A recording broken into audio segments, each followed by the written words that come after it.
Hello friends, প্রত্যেককে আবার একটি নতুন ভিডিওতে স্বাগত জানাই। আপনারা দেখছেন SD tutorial guide YouTube channel. তো যারা এই বছর বিএড কমপ্লিট করলেন বাবা সাহেব আম্বেদকর এডুকেশন ইউনিভার্সিটি অর্থাৎ WBUTTEPA থেকে, সেই সমস্ত স্টুডেন্টস যারা এই বছর বিএড কমপ্লিট করলেন, কিন্তু বিএড কমপ্লিট করার পাশাপাশি আপনারা বিভিন্ন জায়গাতে মাস্টার্সে অ্যাডমিশন নিয়েছেন নিশ্চয়ই কোথাও না কোথাও, বা ভবিষ্যতে এমএডে অ্যাডমিশন নেবেন এই ইউনিভার্সিটির আন্ডারে, না হলে অন্য কোনো ইউনিভার্সিটির আন্ডারে বা অন্য কোনো স্টেটে আপনারা পড়তে যাবেন।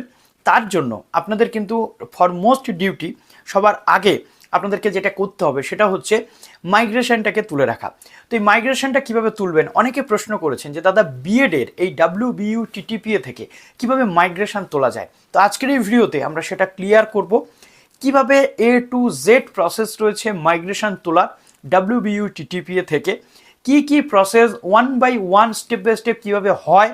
তো সম্পূর্ণ তথ্যটা আজকে এই ভিডিওতে জানাবো। যারা নতুন আছেন এই চ্যানেলে অবশ্যই চ্যানেলটিকে সাবস্ক্রাইব করে পাশে থাকা বেল আইকনটি ক্লিক করে দেবেন, যাতে সমস্ত তথ্যগুলো আপনারা টাইম টু টাইম এখান থেকে পেয়ে যান। এবং ভিডিওটি প্লিজ একটু শেয়ার করবেন, লাইক করতে ভুলবেন না, কেননা আপনাদের লাইক এবং শেয়ার আমাকে পরবর্তী ভিডিও বানানোর জন্য মোটিভেট করতে থাকে। এবং সবসময় বলবো যে জীবনে যে কোনো জায়গাতে যান না কেন পারফেকশনের সাথে কিছু করার চেষ্টা করবেন। অর্থাৎ আজকের ডেটে দাঁড়িয়ে আমি বিএড করেছি, আমি যেভাবে পেরেছি বিএডটা কমপ্লিট করেছি, এবার আমি চাকরির পরীক্ষার জন্য প্রস্তুতি নেব। তাই নয়, এর পাশাপাশি আমি যেটা করবো, আমি নিজেকে সবসময় চলমান একটা প্রবাহের মধ্যে দিয়ে এগিয়ে নিয়ে যাব, যেন আমার নলেজে কখনো ভাটা না পড়ে। আমরা অনেকেই রয়েছি যারা বিএড করার পর বিএডে যে বিষয়গুলো করে এসেছি সেগুলো ভুলে যাওয়ার চেষ্টা করি, বাট আলটিমেটলি বর্তমান যুগের সাথে তাল মেলাতে গেলে টিচার্স ট্রেনিংটা কিন্তু মোস্ট ইম্পর্ট্যান্ট ফ্যাক্ট। কেননা পেডাগজির পার্ট চলে এসেছে, সাবজেক্টের পাশাপাশি পেডাগজি আমাদেরকে পড়তে হবে। তো পেডাগজি একমাত্র আমরা ট্রেনিং কোর্সেই খুব ভালোভাবে শিখতে পারি বা জানতে পারি। আশা করছি আপনারা বুঝতে পারছেন আমি কি বললাম। যদি একটা ভুল কথা বলে থাকি কমেন্ট সেকশনে অবশ্যই বলবেন যে দাদা আপনি এখানে ভুল বলেছেন। তো চলো আর কথা না বাড়িয়ে আমরা বিএডের মাইগ্রেশন প্রসেসটা জেনে নিই। প্রথমে যে ডিউটিটা আপনাদের রয়েছে, আপনাদের ফর্মটা ইউনিভার্সিটিতে গিয়ে আনার প্রয়োজন নেই। আপনারা চাইলে ফর্মটা অনলাইনে ডাউনলোড করে প্রিন্ট করে সেটাকে দিয়েই কাজ করতে পারেন।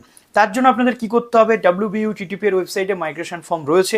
যদি আপনি না পান আমি গুগল ড্রাইভের লিঙ্ক দিয়ে দেবো, সেটা আপনারা ডিসক্রিপশন থেকে পেয়ে যাবেন। সেটাকে জাস্ট আপনি ডাউনলোড করুন, আপনি প্রিন্ট করুন। প্রিন্ট করার পর সিম্পলি আপনি ফর্মটা ফিল আপ করুন। তো চলুন এবার আমি স্ক্রিন রেকর্ডারটা অন করে নেব। স্ক্রিনের ওপরে আমি আপনাদেরকে দেখাবো যে কীভাবে পুরো প্রসেসটা করতে হয়। তো একদম প্রথমে আপনারা দেখতে পাচ্ছেন যে এখানে ইউনিভার্সিটির নামে যে আপনাদের এইখানে রয়েছে পুরো যে ফর্মের যে জায়গাটা। তো প্রথমে আপনাদের এখানে ব্লক লেটারে আপনি আপনার নাম লিখছেন, একদম কলেজ ইউনিভার্সিটি লেভেলে যেমন আপনারা এর আগে মাস্টার্স বা অন্যান্য কোর্সের ক্ষেত্রে করে এসেছেন, এখানেও as it is same, nothing change. Okay, তো এখানে আপনার বাবার নাম লিখতে হচ্ছে, পরে registration number with the year of registration of this university, অর্থাৎ WBUTTPA-তে আপনি কবে অ্যাডমিশন নিয়েছেন তার রেজিস্ট্রেশন ইয়ার সমেত এখানে আপনাকে কিন্তু সেটা ফিল আপ করতে হবে। তারপর আপনার পার্মানেন্ট রেসিডেন্সিয়াল অ্যাড্রেস, এটা ব্লক লেটারে আপনাকে লিখতে হবে, অর্থাৎ বড় অ্যালফাবেটে আপনাকে এখানে লিখতে হবে। তারপরে present address, permanent address same হলে আপনি ডু করতে পারেন বা আপনি নিজে লিখতেও পারেন। হলো, এরপর আসছে date of payment of migration fees. একটা কথা বলে রাখি, এই ফর্মটা ফিল আপ করে আপনাদের যেতে হবে আপনাদের নিজস্ব কলেজে। সেখানে আপনার যে 4টে সেমিস্টারের মার্কশিট, আপনার রেজিস্ট্রেশন সার্টিফিকেট এবং আপনার অ্যাডমিট কার্ড সমস্ত কিছু জেরক্স সমেত আপনাকে নিয়ে যেতে হবে কলেজ থেকে। কলেজের হেড অফ দ্য ইনস্টিটিউশন যিনি রয়েছেন, প্রিন্সিপাল স্যার হোক বা টিচার ইনচার্জ হোক, তিনি আপনার এই ফর্মটা সই করবেন। কোথায় করবেন আমি বলে দিচ্ছি। সেই সইটা করার পর আপনাকে কি করতে হবে, আপনাকে এই ফর্মটা নিয়ে যেতে হবে ইউনিভার্সিটিতে আপনি চাইলে ডিমান্ড ড্রাফট কাটতে পারেন, বা আপনি চাইলে সরাসরি ইউনিভার্সিটির যে রেজিস্ট্রেশন বা মাইগ্রেশন সেকশন রয়েছে, ফিস পেমেন্ট সেখানে করে আপনি সেই ডেটটা দেখুন এখানে দিতে পারেন, যে ডেট অফ পেমেন্ট অর্থাৎ মাইগ্রেশনের জন্য পেমেন্ট কবে করেছেন তার ডেটটা আপনাকে এখানে দিতে হবে। তারপর আসছে কি, এরপর খুব important fact, name of the college, অর্থাৎ কোথা থেকে আপনি পড়েছেন, এই কলেজ এই ইউনিভার্সিটি আন্ডারে কোন কলেজ থেকে আপনি পড়েছেন, প্রাইভেট বা গভর্নমেন্ট কোন কলেজ থেকে আপনি পড়েছেন সেই কলেজের নামটা এখানে দিতে হবে। এবার আসছে আরও একটি ইম্পর্ট্যান্ট ফ্যাক্ট, আপনি কোন পরীক্ষায় এই ইউনিভার্সিটির আন্ডারে এই কলেজের আন্ডারে আপনি দিয়েছেন। অর্থাৎ এখানে আপনাকে বিএডের যদি আপনি হন তাহলে এক্সামিনেশন ফার্স্ট সেম তার রোল নাম্বার তার ইয়ার, সেকেন্ড সেম তার রোল নাম্বার তার ইয়ার, ফোর্থ সেম থার্ড সেম তার রোল নাম্বার তার ইয়ার, ফোর্থ সেম তার রোল নাম্বার তার ইয়ার, এই জায়গাটাতে আপনাকে কিন্তু ভরতে হবে এটা। তারপর আসে নাম্বার 9, রিজন ফর মাইগ্রেশন, অর্থাৎ আপনি এই মাইগ্রেশনটা কেন তুলছেন। ফর হায়ার স্টাডি, অর্থাৎ আপনি উচ্চশিক্ষার জন্য এই মাইগ্রেশনটাকে তুলছেন, এই রিজনটা আপনি দিয়ে দিলেন। আরও একবার 10 নম্বরে আপনি যে কলেজ থেকে পড়েছেন সেই কলেজের নামটা আপনাকে দিতে হবে।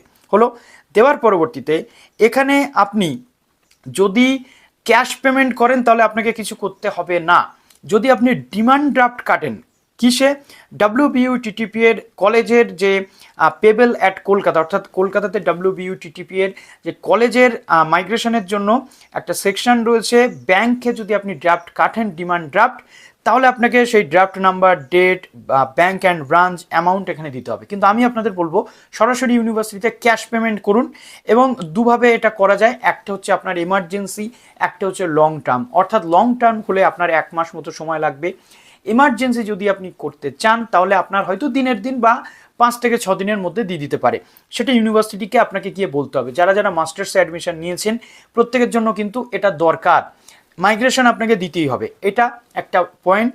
নেক্সট পয়েন্ট রয়েছে যে আপনি এই মাইগ্রেশনটা কখন অ্যাপ্লাই করবেন, যখন মার্কশিটটা পাবেন, ফাইনাল মার্কশিট তখন, এবং সেটা খুব শীঘ্রই পেয়ে যাবেন, আমি জানিয়ে দেবো কবে পাবেন। এই পুরোটা হওয়ার পর আপনার সিগনেচার এবং আপনার যে অ্যাড্রেস সেটা আপনি এখানে দিয়ে দিচ্ছেন। দেওয়ার পর এই যে হচ্ছে আপনার হেড অফ দ্য ইনস্টিটিউশনের সিগনেচার এবং সিল, এইটা পুরো কমপ্লিট করে দেখুন টাকা খরচ কত হবে সেটাও বলে দিচ্ছি। মাইগ্রেশন সার্টিফিকেট অর্ডিনারি, অর্থাৎ এটা অনেকটা টাইম লাগতে পারে, মিনিমাম 1 মাস বা ম্যাক্সিমাম 1 মাস হতে পারে, সেটার জন্য আপনাকে 200 টাকা পেমেন্ট করতে হবে। আবার হচ্ছে মাইগ্রেশন সার্টিফিকেট ফি, যেটা 500 রুপিস, যেটা 7 দিনের মধ্যে কিন্তু ডেলিভারি হতে পারে। No application will be received after 2 PM, অর্থাৎ ওয়ার্কিং ডেজ, আপনি সোম থেকে শুক্রবারের মধ্যে যাবেন, শনিবার রবিবার বাদ দিয়ে যাবেন, এবং দুপুর 2টোর মধ্যে যাওয়ার চেষ্টা করবেন। দুপুর 2টোর পর গেলে আপনি কিন্তু মাইগ্রেশন তুলতে পারবেন না। আশা করছি এখান থেকে পুরো বিষয়টা আপনার ক্লিয়ার হয়ে গেল। এবং যদি কোনো প্রবলেম হয় তাহলে এখানে আপনি মেলও কিন্তু করতে পারেন, ঠিক আছে। The students who need to take migration certificate on the urgent basis must send an email in this regard to the following email ID, অর্থাৎ যদি কারোর কোনো আর্জেন্সি থাকে তাহলে এখানে ইমেল করতে পারছেন। কিন্তু আমি আপনাদের বলবো ইমেল বা এই জিনিসগুলো রিপ্লাই আসার সম্ভাবনা কম, তার কারণ আপনারা সরাসরি সেখানে চলে যাচ্ছেন, গিয়ে ফর্মটা জমা করছেন, করার পর 1 সপ্তাহ ওয়েট করছেন 500 টাকা দিয়ে, বা 200 টাকা দিয়ে আপনারা 1 মাস ওয়েট করছেন। তো আশা করছি এখান থেকে পুরো বিষয়টা আপনাদের ক্লিয়ার হয়ে গেল।